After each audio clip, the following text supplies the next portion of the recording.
É uma honra ter o professor Jorge Bacelar aqui conosco, principalmente com a temática que é atemporal. Nós sempre vamos debater o papel parlamentar e as imunidades parlamentares no ordenamento jurídico brasileiro, mas, particularmente para o Brasil, essa questão vem sempre sido trazida à tona em virtude de acontecimentos na política nacional, estadual e, por que não dizer, em alguns casos também, municipal. O convite ao professor Jorge Bacelar Gouveia decorre também da minha passagem por Lisboa,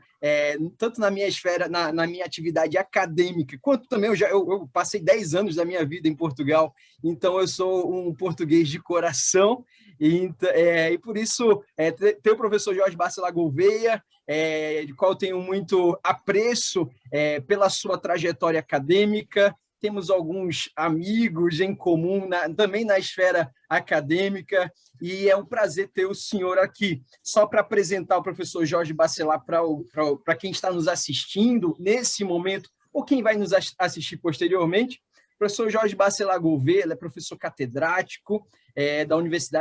da Faculdade de Direito da Universidade Nova de Lisboa. Ele é mestre em Direito pela Universidade de Lisboa, doutor em Direito pela Faculdade de Direito da Universidade Nova de Lisboa, também é agregado em Direito, com especialidade em Direito Público pela mesma universidade, é professor catedrático da Universidade Autônoma de Lisboa, coordenador de programas de doutorado e mestrado em Portugal e em outros países, advogado, presidente do Conselho Fiscal da Ordem dos Advogados de Portugal, e também é árbitro nacional e internacional do CCI, autor de mais de 150 títulos, 150 títulos na área de direito constitucional, ciência política, bem vasto a bibliografia. Inclusive, o professor Ivo Dantas até nos apresentou aqui uma das obras que ele possui, do professor Jorge Bacelar. E também algo que me deixa entusiasmado com a presença do professor Jorge, ele também já foi deputado da Assembleia da República em Portugal na legislatura de 2009 a 2011. Portanto, a gente vai ter uma contribuição não apenas acadêmica, mas uma contribuição de alguém que também já ocupou a cadeira de parlamentar em Portugal. E será de grande valia ter essa perspectiva luso-brasileira. Eu sei que o professor Jorge Bacelar Gouveia dialoga com ordenamentos de Angola, Moçambique, Brasil, até Macau já chegou a trazer uma contribuição também acadêmica, e será de grande valia escutar o senhor essa noite, professor. Desde já, bem-vindo e muito obrigado pelo aceite ao convite de estar aqui conosco nessa noite, junto com todos os que compõem o IAP, bem como aqueles que são convidados a assistir essa noite também, esse momento. Muito obrigado. As minhas saudações. Um grande gosto de vos falar aqui de Lisboa, mais 4 horas do que na maior parte do Brasil, mas agradeço muito a vossa lembrança e é uma grande honra partilhar este painel com o professor Ivo Dantas e também, evidentemente, agradecer a gentileza da apresentação do professor Caio Sousa, mas também cumprimento a professora Gina Gouveia e também a apresentação geral foi feita pelo professor Paulo Artur Monteiro. E, portanto, é destes diálogos que também vive a academia, mas também a própria política. Aliás, a política e o direito só ganham em relacionar-se, sobretudo, nestas áreas do direito público. E, de facto, quando o professor Caio Sousa, e como disse muito bem, já quase há 2 meses, me tinha desafiado para este tema, eu não podia recusar por várias razões, porque o tema das imunidades parlamentares é um tema que está sempre na moda, de quando em vez voltamos ao tema, porque achamos que realmente o tema não nos dá as soluções ideais, ou as normas que existem nas nossas constituições não são as normas ideais perante factos novos que vão surgindo, mas também este tema é um tema que tem sido objeto de algum desgaste e de alguma erosão, porque corresponde também à erosão da própria política. Nós vivemos numa certa crise da política ou numa certa crise da democracia. Os países têm contextos diferentes. Claro que o contexto do Brasil é diferente do contexto de Portugal. mas posso dizer que há em comum uma descrença, uma desilusão dos cidadãos em relação aos políticos, em relação à política e em relação à vivacidade e à força dos instrumentos de representação política. E, portanto, é por isso que se fala muito na chamada crise da democracia, e isso também tem que ver com o sistema e com o Instituto das Imunidades Parlamentares. Mas isso não quer dizer, na minha opinião, que este Instituto deva desaparecer. Nada disso. As imunidades parlamentares têm uma longa história, já vêm do liberalismo, do constitucionalismo liberal. Elas têm-se mantido nas Constituições um pouco translaticiamente, sem propriamente se pensar muito, e, portanto, quando se faz uma nova Constituição, copia-se o que a Constituição anterior dizia sobre as imunidades parlamentares, e, portanto, elas vão-se perpetuando de Constituição em Constituição, às vezes, mas sem que o assunto seja dogmaticamente reapreciado e, sobretudo, sem que o assunto seja equacionado, digamos, num contexto político que hoje é muito diferente daquele que existia no tempo liberal ou que existia antes da Segunda Guerra Mundial. Mas isso não quer dizer que o Instituto deva desaparecer, pelo contrário, mas deve ser, porventura, pensado noutros moldes para enfrentar novos desafios, e realmente o direito constitucional tem esta grande beleza e provoca esta paixão, que é um direito que nunca nos cansa, porque não é um direito da rotina. É impressionante, todos os anos, quando tenho novos alunos, às vezes pensamos que vamos dar a mesma coisa, mas olhamos para a vida política, e a vida política todos os dias nos surpreende. Como é que é possível, com novos episódios que nós no ano anterior acharíamos que seriam impossíveis de acontecer, mas no ano seguinte eles realmente acontecem e realmente a política não para de nos surpreender. Isso também é um motivo de alegria para nós que gostamos do direito constitucional, também podemos lecionar e estudar o direito constitucional. Eu gostaria só de fazer aqui um breve enquadramento em relação às imunidades. As imunidades correspondem a duas alíneas, a dois instrumentos que são diferentes. Um deles é a chamada inviolabilidade dos titulares dos cargos políticos, aqui a parlamentares, mas também podemos alargar, digamos, aos governantes em geral, aos governantes políticos, portanto, ministros, Presidente da República, Primeiro-Ministro, enfim, os órgãos políticos, mas, portanto, corresponde, em primeiro lugar, à ideia da inviolabilidade, ou seja, o facto de a sua atividade ser garantida na sua liberdade e não poderem ser detidos ou presos, senão em certas circunstâncias restritivas, e, portanto, mantendo digamos, a sua liberdade de atuação frente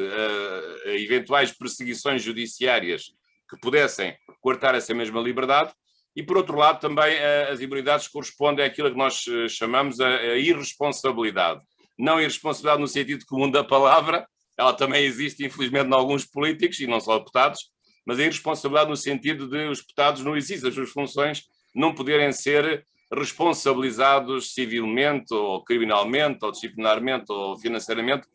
por aquilo que fazem, porque é uma maneira também de garantir a sua própria liberdade. Portanto, este é um enquadramento das imunidades. Isto é colocado nestes termos, mas evidentemente que depois as Constituições estabelecem limites em relação a estas duas ideias, que são ideias ainda gerais, dois princípios da inviolabilidade do deputado, digamos, da sua liberdade física, e da sua irresponsabilidade, sobretudo em matéria criminal e em matéria civil.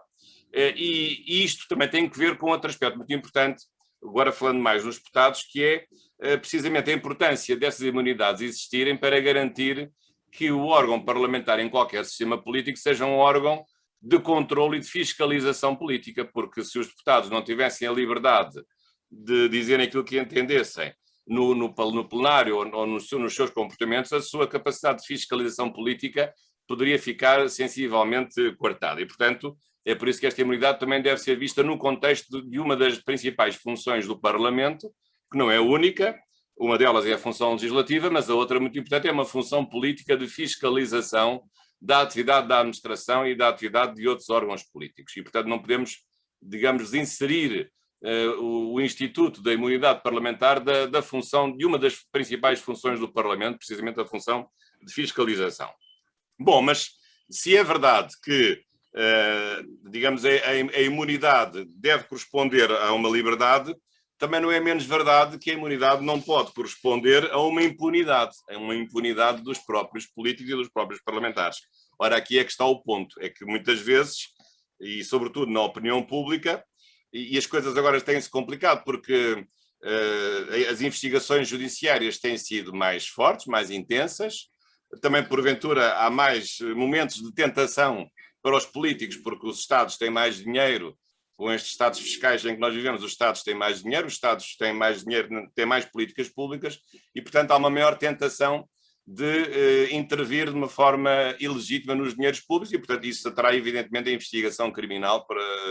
que for adequada. E portanto, às vezes os cidadãos têm a ideia de que os parlamentares se servem da imunidade para ficarem numa situação de impunidade, para ficarem acima da lei, e portanto prevalecem-se do seu estatuto de governantes, de serem invioláveis e serem irresponsáveis, para não poderem ser perseguidos pela justiça, como qualquer cidadão deve ser, e portanto considerando às vezes que eles estão acima da lei. Julgo que isto é um pensamento vulgar, na opinião pública não tão informada, mas aqui estamos também para dar o nosso contributo para melhor informar a opinião pública. E, de facto, isso não é verdade. Isso não é verdade. A imunidade não é impunidade, porque, pelo menos agora falando aqui do sistema constitucional português, há limites a essa imunidade. E há essencialmente, aqui, digamos, dois níveis. Há um nível em que a intervenção do Parlamento para levantar a imunidade é uma intervenção discricionária e, portanto, se o crime de que tiver sido indiciado o deputado for até 3 anos, o Parlamento pode não levantar a imunidade, portanto é um poder discricionário do Parlamento, da Comissão de Ética do Parlamento. Agora, já se o crime for mais grave, acima de 3 anos, é o que diz a nossa Constituição, nessas circunstâncias, aí sim, nessas circunstâncias, de facto, o Parlamento está obrigado a automaticamente, embora tenha de intervir num ato que é um ato declarativo, não é um ato constitutivo, o Parlamento intervém confirmando ou decretando de uma forma vinculada o levantamento dessa mesma imunidade. Aliás, no caso português, é isso que estabelece precisamente no artigo 157 da Constituição, que é o artigo que se aplica aos deputados, mas que depois também se pode aplicar por analogia ou por direito subsidiário a outros governantes e não apenas aos deputados. E portanto, é assim que isto tem vindo a funcionar. No princípio desta República, a Constituição já tem 45 anos, não era assim. A imunidade prevalecia quase sempre, mesmo para os crimes mais graves, mas a certa altura houve uma importante revisão constitucional que veio estabelecer aqui, digamos, esta distinção entre crimes até 3 anos e crimes acima de 3 anos, porque estes sendo mais graves não se justifica que possa prevalecer a própria imunidade. Agora, o outro tema que está relacionado com este, que eu acho que é um tema também muito importante, e eu tenho acompanhado, já que o Caio falou dos países lusófonos, tenho acompanhado isso, é que muitas vezes não é tanta questão de os parlamentares cometerem crimes e serem investigados pelos crimes, e, portanto, perante eles a imunidade não ser um obstáculo a que a justiça possa funcionar, mas é, sobretudo, muitas vezes os deputados utilizarem a sua imunidade para injuriarem outros colegas ou pessoas com calúnias, com difamações, com injúrias diretamente, portanto, ofendendo a honra de outras pessoas e, portanto, usando o púlpito parlamentar para dizerem as coisas que lhes apetece e pondo em causa, evidentemente, a honra das pessoas. E, portanto, e é curioso que em algumas constituições lusófonas a imunidade parlamentar está garantida, mas com a exceção de ela não poder ser usada e, portanto, não pode funcionar se colocar em crise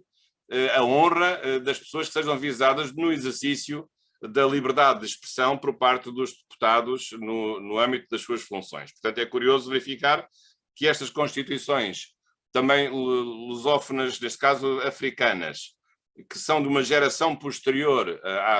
à Constituição Portuguesa de 76, estas que vieram depois da queda do Muro de Berlim e da queda da União Soviética, a partir de 1990, estas Constituições, algumas delas, já estabelecem algumas restrições na própria Constituição em relação à questão de a imunidade não poder ser invocada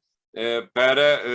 impedir que um deputado seja julgado ou seja responsabilizado se ele utilizar de uma forma abusiva a sua liberdade para ofender a honra de outros colegas ou de outros políticos, portanto, no sentido de se entender que a liberdade de exercício da sua função e neste caso em particular a liberdade de expressão ou a liberdade de opinião, não vale para tudo, não vale para cometer crimes que sejam crimes que possam pôr em causa a honra de outros colegas ou de entidades em geral. Portanto, tem sido este o sistema que tem sido utilizado. Em Portugal, de facto, não há esta restrição que há nos outros países lusófonos. Nossa Constituição é mais antiga, é de 76. E já agora que o Caio também me pergunta, também posso terminar com este aspecto, a minha experiência parlamentar, que é aquela que se tem mantido, é um pouco esta. Digamos que até a partir de acima de 3 anos, se houver realmente uma investigação criminal, quando houver fortes indícios da prática de um crime doloso que corresponde a uma pena superior a 3 anos, aí nesse caso o Parlamento automaticamente, quase, embora seja uma intervenção vinculada, levanta a imunidade. Mas se for abaixo desse, se o facto criminoso de que o deputado estiver indiciado for com uma pena inferior a 3 anos, aí acontece normalmente duas coisas. Ou o Parlamento não levanta a imunidade, porque entende que é um facto de que está a ser, enfim, há uma suspeição, um indício, mas que não é um crime muito grave e, portanto, ainda está na sua órbita discricionária não levantar a imunidade, ou então pode levantar a imunidade a pedido do próprio deputado, que muitas vezes não se quer prevalecer de nenhuma imunidade, mesmo numa imunidade perante crimes mais leves, supostamente cometidos, naturalmente, que estão em investigação, e, portanto, ele próprio pede o levantamento da imunidade à própria Comissão de Ética do Parlamento. Portanto, pode acontecer uma destas duas coisas. Agora, o que é que me parece, digamos, o que é que às vezes sucede? Sucede que muitas vezes a questão está no título do vosso webinário, de facto, que é, muitas vezes, os deputados utilizarem a sua posição parlamentar na liberdade de expressão, em artigos de jornal, no próprio Parlamento, em intervenções públicas, em comícios, muitas vezes fazem acusações a outras pessoas de que cometeram crimes, de que são corruptos, que roubaram, que desviaram dinheiros, etc. Mas uma vez que estão no exercício das suas funções, e, portanto, em princípio, não podem ser responsabilizados porque podem prevalecer sobre prevalecer-se da imunidade. E isto, de facto, não tem sido bem visto pelas pessoas porque um crime menos grave não deixa de ser um crime. É sempre um crime. Claro que há aqui outro problema de fundo, que é o problema de, muitas vezes, a imunidade, se não existisse, poderia ser um meio caminho andado para uma judicialização completa da política. E nós sabemos que uma coisa é uma investigação, outra coisa é uma condenação. E, portanto, e sabemos muitas vezes que o início de uma investigação já é uma perturbação grande em relação à independência dos deputados e à liberdade de decisão dos deputados. Portanto, digamos que é necessário procurar aqui um equilíbrio. O equilíbrio que em Portugal tem sido alcançado é este, de estabelecer uma fronteira entre os crimes acima de 3 anos e uns crimes abaixo de 3 anos, com moldura abstrata possível, no caso deles terem sido cometidos, naturalmente, e tem sido, apesar de tudo, um tema que agora tem sido consensual. Enfim, volta e meia há problemas em relação a isso. Claro que o Poder Judiciário, quando pede o levantamento da imunidade dos deputados, isso causa sempre uma perturbação grande em relação ao princípio da separação dos poderes, mas acho que nós temos que compreender isso porque a separação dos poderes não significa nenhuma impunidade do Poder Legislativo em relação ao Poder Judiciário. De facto, agora, ultimamente, até tem havido alguns casos de pedidos de levantamento de imunidade que não têm só a ver com a investigação, mas muitas vezes também para que os deputados possam ser testemunhas em processos ou possam pronunciar-se, possam colaborar com a justiça, mas de facto é um tema que não é um tema fácil, é um tema com a sua complexidade, mas eu diria que na dúvida deve prevalecer sempre a imunidade dos parlamentares, porque penso que mesmo que isso custe a honra das pessoas, na dúvida, penso que é esse valor que deve prevalecer. Aliás, como acontece com a própria imprensa, com a comunicação social. Nós sabemos que às vezes a comunicação social também comete os seus excessos, evidentemente, porque às vezes revela informações que estão sob o segredo de justiça, ou faz acusações ou insinuações sobre pessoas e sobre factos, mas na verdade no fim de contas, a comunicação social, não obstante os erros que possa cometer, é também um instrumento muito importante de um Estado de Direito democrático, o tal quarto poder, digamos assim, poder informal, mas é um poder muito importante, e se começássemos a fazer restrições, num certo sentido, na liberdade de comunicação social, embora às vezes haja esses excessos, isso poderia ser mal interpretado no sentido de pôr em causa a própria liberdade de opinião e de expressão democrática. Aliás, este assunto também se alarga hoje, e é algo que nos preocupa aqui na Europa, às chamadas fake news, porque há um plano da União Europeia de combate à desinformação e às fake news. Nós, em Portugal, até recentemente aprovámos uma carta de direitos humanos na era digital, e em que um dos artigos é precisamente permitir que possa haver uma intervenção do Estado para policiar a internet no sentido de descobrir fake news e de elas poderem ser denunciadas perante órgãos de fiscalização, o que é um artigo que tem, aliás, suscitado aqui as maiores dúvidas, porque é um artigo que pode pôr em causa realmente a liberdade de expressão e pode, muitos falam disso, talvez de uma forma exagerada, pode, digamos, criar aquilo que nós temos chamado, de uma forma mais drástica e radical, uma PIDE da internet. A PIDE era a nossa anterior polícia política, no tempo de Salazar e de Marcelo Caetano. E, portanto, não é isso que nós pretendemos que realmente a atividade dos deputados seja livre. Ela não é uma atividade impune, não, nada disso. Tem havido casos, aliás, de deputados condenados em relação aos quais houve o levantamento quase automático da imunidade, mas penso que é preciso procurar aqui um equilíbrio, mas também reconheço que na opinião pública este é um tema que não é bem acolhido e hoje as pessoas acham que os governantes não devem ter quaisquer direitos a mais do que os outros. Não partilho dessa opinião, porque os governantes têm uma grande responsabilidade e muitas vezes são sujeitos a pressões enormes. No meu caso, o professor Caio foi simpático, referiu-se ao facto de ser deputado. O deputado é talvez o governante que sofre menos pressões, mas um ministro, um primeiro-ministro, um Presidente da República sofrem muitas pressões e, portanto, tem de ter um estatuto protetor da sua liberdade e da sua independência e não devem ser objeto de pressões nem de coações que são sempre subtis, não são coações assim